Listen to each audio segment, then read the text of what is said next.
Today, as usual, we have got lots to talk about. We are going to talk about some changes at Princess that we're seeing. We're going to also talk about the new 2024-25 itineraries, when they're supposed to come out. Just a reminder, I know I talked to you about that last week. And then also we're going to talk about what's going on with Celebrity and something new with Royal Caribbean as well. So let's go ahead and get started.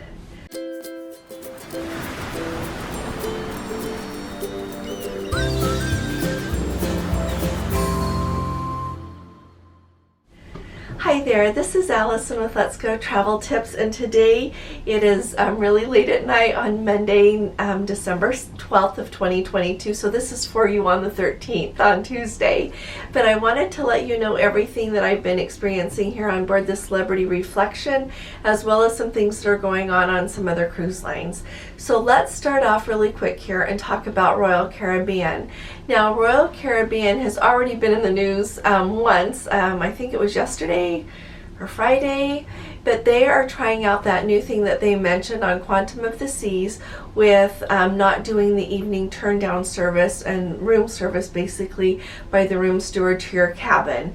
Before COVID, we were all used to that twice a day service. In the morning they would come and of course make the bed, any fresh towels, just spiffy up everything for you.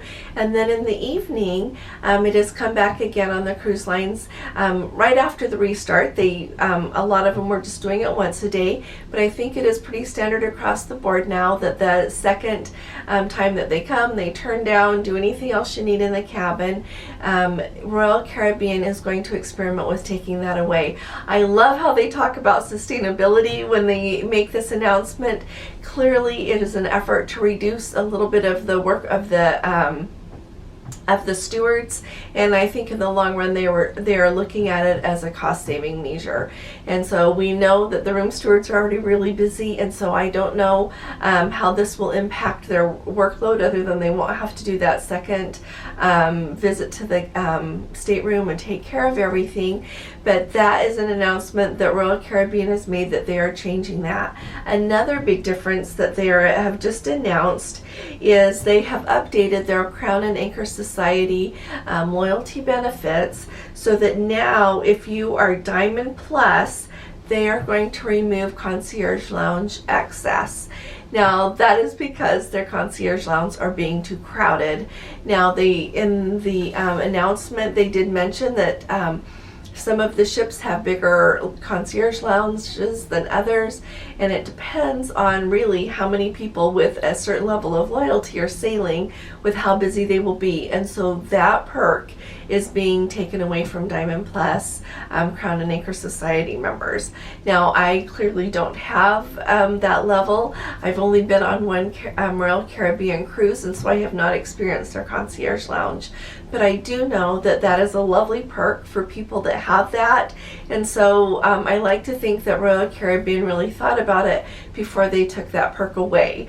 I know that since we talk about Princess here a lot, there's been a lot of disappointment with the perks that Princess has taken away for loyalty.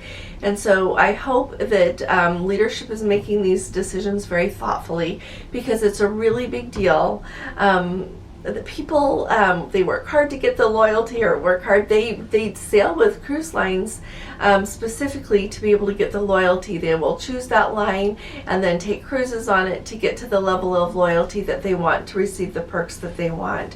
And so I know it is a huge deal when they take away some of those perks. Now, along with that, I was reading a really interesting article I just wanted to tell you about Royal Caribbean. They have their president and CEO, Jason Liberty, and he seems very on the ball, very intelligent, and he was mentioning that they have $19 billion with a B, billion dollars worth of debt. And did you know that that is 3 times what it was in 2017? And so their focus for the next year or two is really to take any profits that they can get and start paying that debt down, so that they can move forward more aggressively with introducing new ships and building their brand stronger.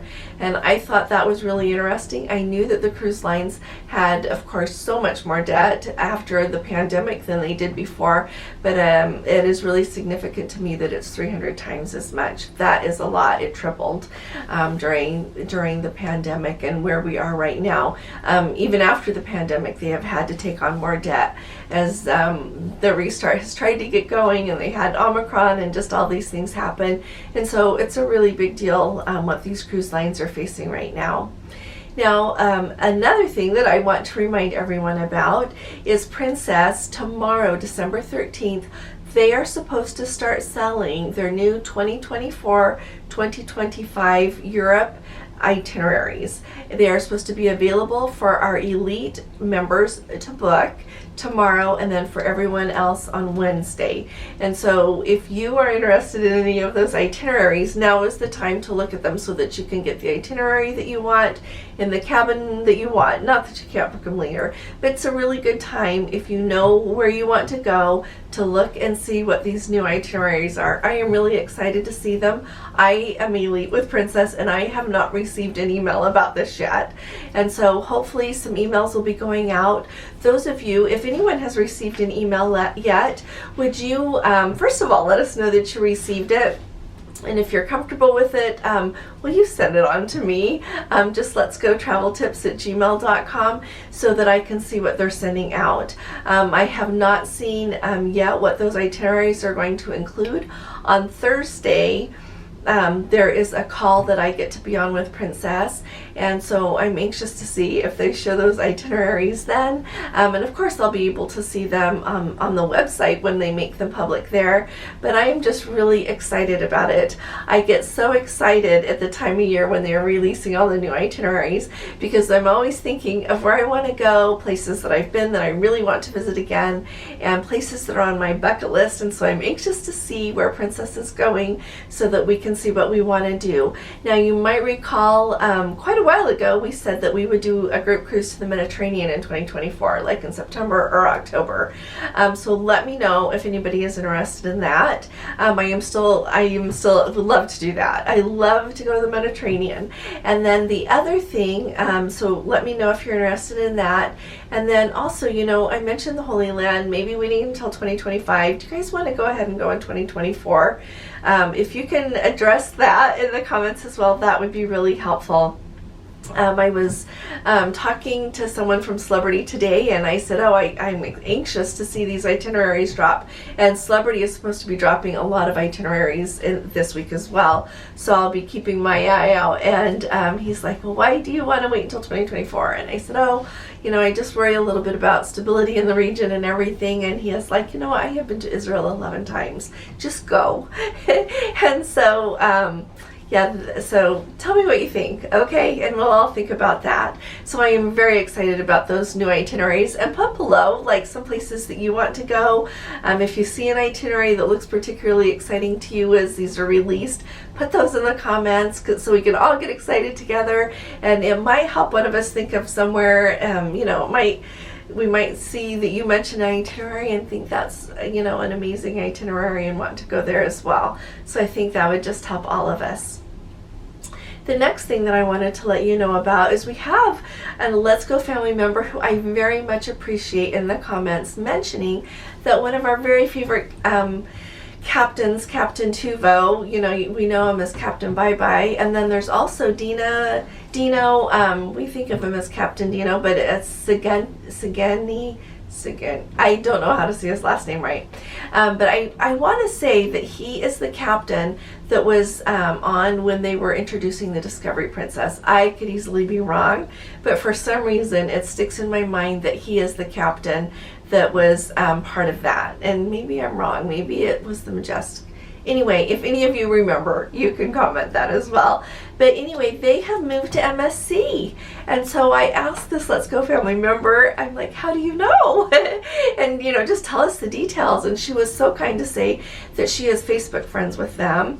And so that they had mentioned it there, that they had moved over to MSC. MSC is doing a really good job, apparently, of recruiting some of the captains and some of the other workers actually from Princess.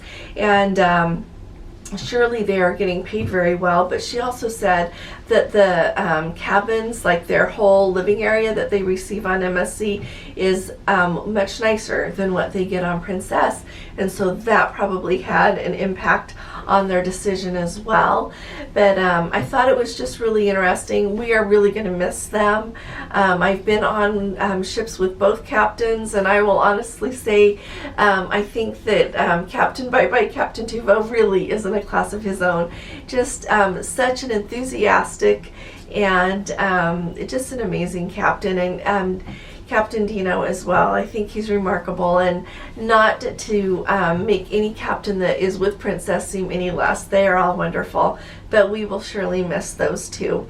So if any of you have any other news on that, let us know, or if there's anything else that you know from who you're friends with on Facebook or anything, just let us know. Help us all stay up to date together. Now, I wanted to talk to you for just a minute about what I'm experiencing here on the Celebrity Reflection. Someone made a comment today that said, you know what, if it didn't say celebrity on the ship, you would think that you were on a Princess cruise. And I see a lot of that. I can see why they would say that. Very much so, I see a lot the same demographic.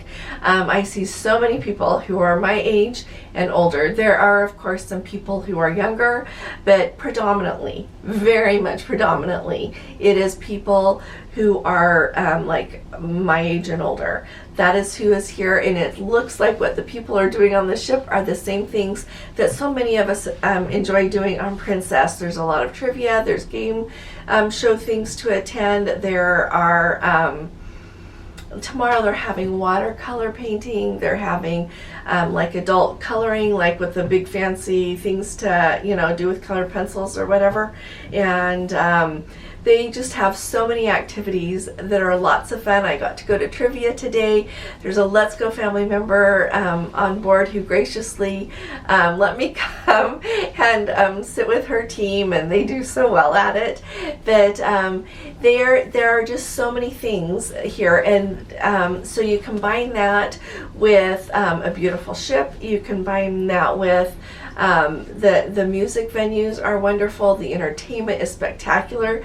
This evening there was a lady, and I recorded it so that I can put it on YouTube so that you can judge for yourself, because I know some things are really subjective, but her name's Karen Granger, and she impersonates other singers, and oh my goodness, she is spectacular. So they have excellent entertainment. Absolutely excellent. Dinner was absolutely delicious.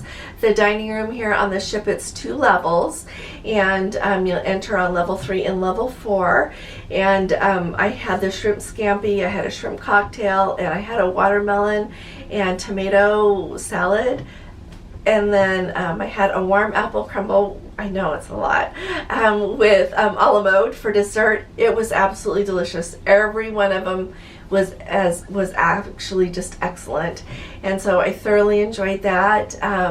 So the food is actually better than what I have had on Princess since the restart. It was very, very good. Really good. And the specialty dining that they have here, I will gather all the information about it and let you know, go through prices with you. It is more expensive than it is on Princess, but it is mind-blowing from what everyone has told me, and I'm going to be going to some specialty dining this week so that I can tell you firsthand. But everybody that has eaten in any of them says that it is really just absolutely extraordinary. The experience is lovely, as well as the food is spectacular. So I think that bodes very well. And this evening, like I told you, they don't call it the piazza, they have their little grand foyer, I think is what they call it, and it's not as big as the piazza, but people were dancing, music was playing this evening. It was just absolutely wonderful. And then they did have music in other venues as well, lots going on for people to enjoy. So I think this is just absolutely wonderful. If you, and the thing that I also really like about it is I had heard, you know, some people were like, Celebrity just wants the younger crowd now. You know what? I only was on the Beyond on an Edge class ship for 2 days. And so I can't tell you about that for a 7-day cruise, but I can tell you that on the smaller Solstice class ships, that is not the case at all. Everyone here, there are lots of people, like I said, predominantly that are my age and older, and everybody is treated very graciously. It doesn't seem like anybody is trying to get rid of anyone here at all, not even remotely. And so I was really, really happy with that, as well as the experience that I'm having this week. I will add that I am pleasantly surprised. I wasn't sure what to expect. I expected that I would like it, but I wasn't quite aware that it would be so, honestly, just so wonderful. And so I think that if you are someone that is looking for another, of course I'll tell you if I change my mind by the end of the week, I don't expect to, but this is a lovely, lovely option. If you have been going on Princess and they have not been meeting your expectations, I would say absolutely give Celebrity a try. Along with that, if anybody wants me to book them on a Celebrity cruise while I'm on board this ship here, I can get you that little extra onboard credit that you get if you book while you're on the ship. And then if there's any other perks that are offered with your cruise, I know that they're having really good perks offered if you book Alaska on board and if you book Asia on board. So send me an email, and I will even check my email. I'll try to check it as often as I can so that I can keep an eye out for you on that. Another thing that I want to talk to you about is I mentioned yesterday that I went ahead and upgraded to the premium Wi-Fi. I am really pleased with their premium Wi-Fi. I streamed videos while I was getting ready this morning, listened to Don and Tony to try to keep caught up with everything, and some other videos, and they played beautifully. If you have any questions about that, don't hesitate to let me know, but I've been really pleased with it. I FaceTime with Gordon, and it comes through perfectly clear. I've been able to send emails without any problem. I've used it on my laptop, and this is an important thing to know. So I just got for the one device because it's just me, and so I just switch it between my phone and my laptop as I want. But did you know, and I learned this evening at dinner, did you know that on MSC you can't do that? You pick your one device, and that will be the device you're going to be using. So if you want to use it on two devices, you have to pay for two devices. You can't switch it between devices. And so that was just a, a little service announcement there for you all.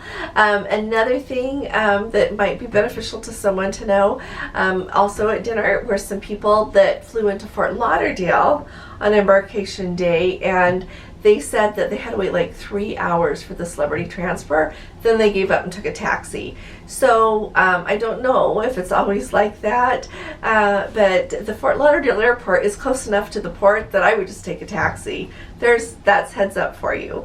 I think the taxi was $13, she said, and so that's also something that I think is really handy to know if you're going to be flying into Fort Lauderdale and cruising out of Port Everglades here. Let me see. Oh, and today I went on an excursion to Pearl Island. It's a private island that the company that Celebrity contracts with, they just own that island. And I took video for you, so I will show you that when I get home, and Gordon can help me with it. But I had a really nice time. It was a very good excursion. I got to go swimming in the ocean, and then there were so many loungers, like lots of places just to have a lounger in the shade or in the sun, whatever you wanted. They had a delicious lunch, which was actually really good. And it went from, let's see, we met out on the pier at about 8:15, and we got back to the ship, I want to say about 1:45. And so it took most of our time here in Nassau. And so tomorrow is a sea day. And so if you have any questions, put it in the comments. I'll do my best to find out about it. But I have really been enjoying this cruise an awful lot. I miss Gordon, of course, but it is very, very nice. Really nice. I would have no reservation. I don't have any reservations about recommending it thus far. So I will let you know how the rest of the week finishes out. And I think that's all I can think of for right now. So thank you all for being here with me. I'm sorry, I tried a different background. I know the lighting here is not that great for a video, but thank you for being here with me. I appreciate it. Please do subscribe if you haven't already, and give this video a thumbs up if you wouldn't mind, especially if you appreciate these updates. I'll be talking to you all again really soon. You all take really good care. God bless you. Love you. Bye-bye.